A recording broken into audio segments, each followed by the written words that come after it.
வணக்கம். இது ஐபிசி தமிழின் பிரதான செய்திகள். செய்திகளோடு நான் லக்ஷனா யாதவன். முதலில் தலைப்புச் செய்திகள். கொழும்பில் மஹிந்த ராஜபக்சவின் தலைமையில் முக்கிய கூட்டம். பாடகர் சங்கீதன் கைது. தமிழர்கள் பாடுவதற்கு கூட சுதந்திரம் இல்லாத ஒரு நாடு. மன்னார் நகரசபையின் தவிசாளர் டானியல் வசந்தன். யாழ்ப்பாணம் போதனா வைத்தியசாலையில் சுகாதார தொண்டர்கள் போராட்டம். காத்தாங்குடி அபிவிருத்தி குழு கூட்டத்தில் பரபரப்பு. எதிர்க்கட்சி உறுப்பினர்கள் வெளியேற்ற முயற்சித்ததால் எழுத்து சர்ச்சை. சிவ சிதம்பரத்தின் 24ஆம் ஆண்டு நினைவேந்தல். பொதுமக்கள் கவனத்துக்கு. கொழும்பை சுற்றியுள்ள 5 பகுதிகளுக்கான நீர் விநியோகம் தொடர்பில் வெளியான அறிவிப்பு. காணிகளை விடுவிக்க கோரி பலி வடக்கில் போராட்டம். மே மாதத்தில் இலங்கையில் உத்தியோகபூர்வ கையிருப்பு. மத்திய வங்கி வெளியிட்ட அறிக்கை. தொடர்பான விரிவான செய்திகள்.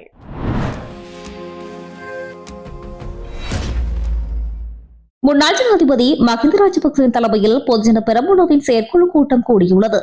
நிலமாவத்தையில் உள்ள பொதுஜன பெரமுன கட்சியின் அலுவலகத்தில் நடைபெற்றுள்ளது.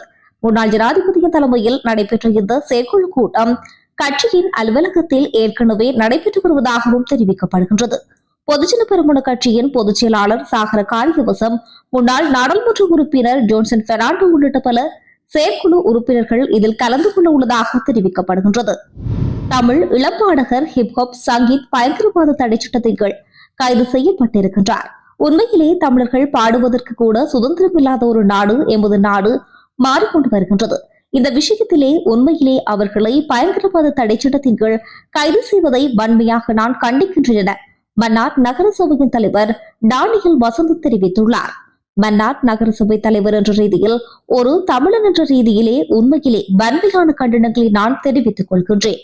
இலங்கையிலே பாடுவதற்கு கூட தமிழர்களுக்கு உரிமையில்லை என்று நினைக்கும் பொழுது இந்த அரசாங்கமே இவ்வாறு நடந்து கொள்கின்றது என்று பார்க்கும் போது மிகவும் ஆச்சரியமாக இருக்கின்றது.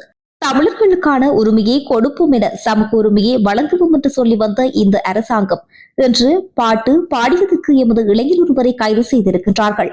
உடனடியாக இந்த அரசாங்கத்திடம் நான் வேண்டுகோள் விடுக்கின்றேன். எந்தவிதமான நிபந்தனையுமின்றி உடனடியாக அந்த இளம் பாடகரை விடுதலை செய்ய வேண்டும் என நான் இந்த ஊடகத்தில் ஊடாக கேட்டுக்கொள்கின்றேன். அத்தோடு இந்த மண் விலையை குறைப்பதற்கு மாவட்ட அரசாங்க அதிபர் பல வழிகளில் முயற்சி எடுத்து வருகின்றார்.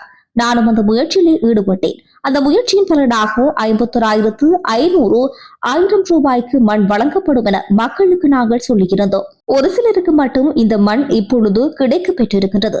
ஏதோ ஒரு காரணங்களால் மீண்டும் குழப்பம் ஏற்படுத்தப்பட்டு மன்னார் மாவட்டத்தில் 70,000 முதல் 80,000 வரையின மண் பறிக்கப்படுவதாக மக்களிடமிருந்து எமக்கு முறைப்பாடுகள் கிடைக்க பெற்றிருக்கின்றன. எனவே உண்மையில் மண்ணை ஒழுங்குபடுத்திய எமது அரசாங்க அதிபரிடம் நான் மீண்டும் ஒரு முறை வேண்டுகோள் விடுக்கின்றேன். இந்த அதிக விலையில் மண்ணை பறிப்பவர்களுக்கு எதிராக உடனடியாக நடவடிக்கை எடுக்க வேண்டும். அவ்வாறான முறைப்பாடுகள் சான்றுகளோடு கிடைக்கப்பெறும் பட்சத்தில் அவர்களுக்கு உரிமம் ரத்து செய்யப்பட வேண்டும் என நான் இந்த ஊடகத்தினூடாக நான் வேண்டுகோள் ஒன்றை விடுக்கின்றேன் என தெரிவித்துள்ளார்.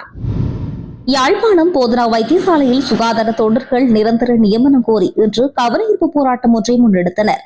கடந்த 5 வருடங்களாக கொடுப்பனவுகளின்றி வேலை செய்து வரும் சுகாதார ஊழியர்கள் நேர்முக தேர்வில் தம்மை உள்ளடக்காது நாளைய தினம் தெரிவு இடம்பெறும் உள்ளதாக தெரிவித்து குறித்த போராட்டத்தினை முன்னெடுத்துள்ளனர். 170 சுகாதார தொண்டர்கள் நியமனம் தருவதாக சுகாதார அமைச்சர் கூறிய நிலையில் தமது பணியை முன்னெடுத்து வந்த வேளையில் நாளைய தினம் குறிப்பிட்ட சிலருக்கு மாத்திரம் நேர்முக தேர்வு பெயர்கள் வெளியிடப்பட்டுள்ளது என அவர்கள் தெரிவித்துள்ளனர். இதன்போது வைத்தியசாலைக்கு வெளியே பதாதைகளை தாங்கியவாறு கோஷம் எழுப்பியவாறு போராட்டம் முன்னெடுக்கப்பட்டுள்ளது. இதன்போது பாராளுமன்ற உறுப்பினர் ரஜீவன் சம்பவ இடத்துக்கு வந்து இது தொடர்பில் சுகாதார அமைச்சுடன் கதைத்து ஒரு தீர்வினை பெற்றுத்தருவதாக போராட்டக்காரர்களுக்கு தெரிவித்துள்ளார். போராட்டக்காரர்கள் ஆளுநர் அலுவலகம் சென்று தமது கோரிக்கை அடங்கிய மகஜரை கையளித்துள்ளனர்.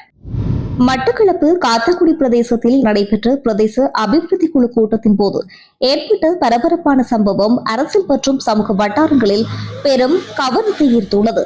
இந்த கூட்டம் இன்று இடம்பெற்றதாக தெரிவிக்கப்படுகின்றது. காத்தாங்குடி நகர சபையின் ஆட்சி பொறுப்பை வகிக்கும் ஸ்ரீலங்கா முஸ்லிம் காங்கிரஸ் கட்சியுடன் தொடர்புடைய தரப்பினருக்கு எதிர்க்கட்சி நகரசபை உறுப்பினர்களுக்கு இடையில் நீண்டகாலமாக நிலவி வந்த முரண்பாடுகள் அபிவிருத்தி குழு கூட்டத்தில் உச்சகட்டத்தை எட்டியதாக தெரிவிக்கப்படுகின்றது.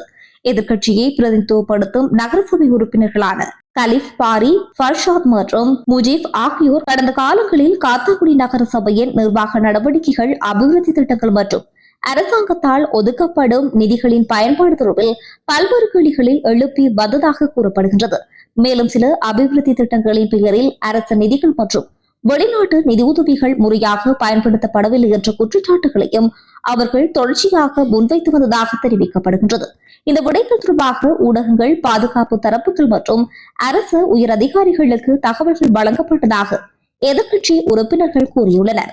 இதனையடுத்து குறித்த 3 உறுப்பினர்களும் காத்தாக்குடி பிரதேச அபிவிருத்தி குழு கூட்டங்களில் பங்கேற்பதை தடுக்கும் முயற்சிகள் மேற்கொள்ளப்பட்டதாக அவர்கள் குற்றம் சாட்டியுள்ளனர். முன்னாள் நாடாளுமன்ற உறுப்பினர் அமரர் சிவ சிதம்பரத்தின் 24ஆம் ஆண்டு நினைவேந்தல் உணர்வுபூர்வமாக அனுசரிக்கப்பட்டுள்ளது. நெல்லியடியில் அமைந்துள்ள அன்னாரின் திருவுருவச் சிலை முன்பாக இன்று இந்த நினைவேந்தல் நிகழ்வு இடம்பெற்றுள்ளது. முன்னாள் நாடாளுமன்ற உறுப்பினரும் பிரதி சபாநாயகருமான சிவ சிதம்பரத்தின் அரசியல் மற்றும் சமூக சேவைகளை நினைவு கூறும் வகையில் மலர் மாலை அணிவித்து அஞ்சலி செலுத்தப்பட்டுள்ளது. இந்த நிகழ்வில் ஜனாதிபதி சட்டத்தரணி சுமந்திரன் தலைமையிலான இலங்கை தமிழரசு கட்சியின் பிரதிநிதிகள் கலந்து கொண்டுள்ளனர். மேலும் வடக்கு மாகாண சபையின் முன்னாள் உறுப்பினர் சுகிர்தன் கரவட்டி பிரதேச சபை தவிசாளர் மற்றும் கட்சியின் உள்ளூராட்சி மன்ற உறுப்பினர்களும் நிகழ்வில் பங்கேற்றுள்ளனர். அமரர் சிவ சிதம்பரம் தமிழ் அரசியல் வரலாற்றில் முக்கிய பங்காற்றி தலைவராக நினைவு கூறப்பட்டுள்ளார். அவரது சேவைகள் மற்றும் அர்ப்பணிப்பு குறித்து கலந்து கொண்டவர்கள் அஞ்சலி உரைகளில் வலியுறுத்தியுள்ளனர். அம்பத்தலையிலிருந்து கொலனாவை வரை நீர் விநியோகம் செய்யும் பிரதான விநியோக குழாயில் திருத்தப் பணிகள் தற்போது நிறைவடைந்துள்ளதாக தேசிய நீர்வளங்கள் மற்றும் வடிகாலமைப்பு சபை தெரிவித்துள்ளது. இதன்படி மொரக்கஸ் உள்ள ராஜகிரிய நாவல ஒபய சேகரபுர மற்றும் கொலனாவ நகர சபை அதிகார எல்லைக்குட்பட்ட பகுதிகளில் நீர் விநியோகம் தடைபட்டிருந்தது. இதனைத் தொடர்ந்து இன்று மாலை 6 மணியளவில் நீர் விநியோகம் வழமைக்கு திரும்பியுள்ளதாக தெரிவிக்கப்படுகின்றது.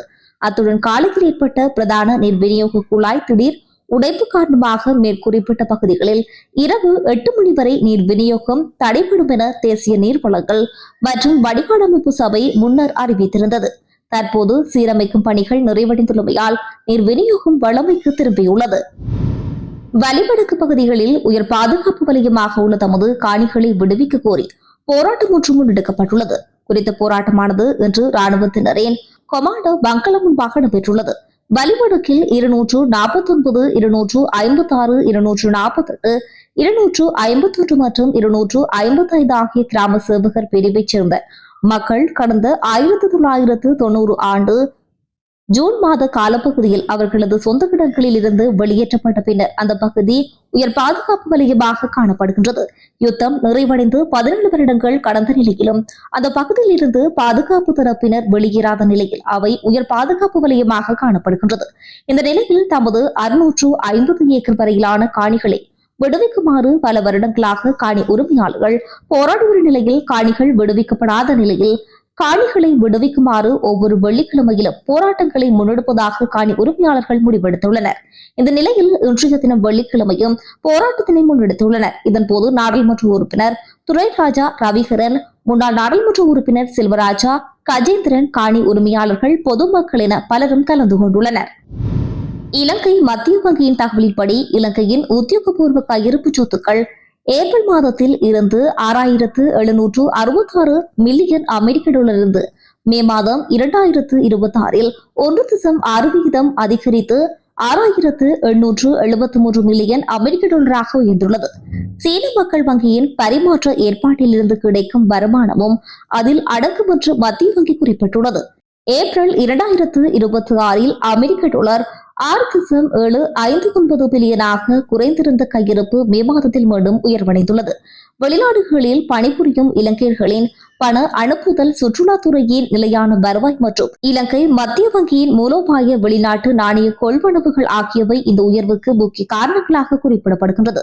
மொத்த உத்தியோகபூர்வ கையிருப்பாக அமெரிக்க டாலர் 6.8 பில்லியன் ஏப்ரல் மாதத்தில் பதிவான சரிவிலிருந்து மூழ்கி தற்போதைய வெளிநாட்டு நாணய கையிருப்பு சுமார் 2.7 மாதங்களாக இறக்குமதி தேவைக்கான பூர்த்திகள் செய்யக்கூடிய நிலையில் காணப்படுகின்றது.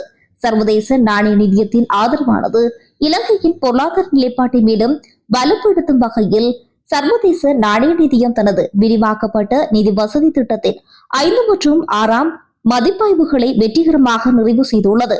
செய்திகளின் நிறைவாக மீண்டும் தலைப்புச் செய்திகள். கொழும்பில் மஹிந்த ராஜபக்சவின் தலைமையில் முக்கிய கூட்டம். பாடகர் சங்கீதன் கைது. தமிழர்கள் பாடுவதற்கு கூட சுதந்திரம் இல்லாத ஒரு நாடு. மன்னார் நகரசபையின் தவிசாளர் டானியல் வசந்தன். யாழ்ப்பாணம் போதனா வைத்தியசாலையில் சுகாதார தொண்டர்கள் போராட்டம். காத்தான்குடி அபிவிருத்தி குழு கூட்டத்தில் பரபரப்பு. எதிர்க்கட்சி உறுப்பினர்கள் வெளியேற்ற முயற்சித்ததால் எழுத்து சர்ச்சை. சிவ சிதம்பரத்தின் 24ஆம் ஆண்டு நினைவேந்தல். பொதுமக்கள் கவனத்துக்கு கொழும்பை சுற்றியுள்ள 5 பகுதிகளுக்கான நீர் விநியோகம் தொடர்பில் வெளியான அறிவிப்பு. காணிகளை விடுவிக்க கோரி வலி வடக்கில் போராட்டம். மே மாதத்தில் இலங்கையில் உத்தியோகபூர்வ கையிருப்பு. மத்திய வங்கி வெளியிட்ட அறிக்கை. இத்துடன் ஐபிசி தமிழின் பிரதான செய்திகள் நிறைவு பெற்றன. செய்திகளை உடனுக்குடன் அறிந்து கொள்ள ஐபிசி தமிழ் என்ற எமது யூடியூப் பக்கத்தினூடாக இணைந்திருங்கள். வணக்கம்.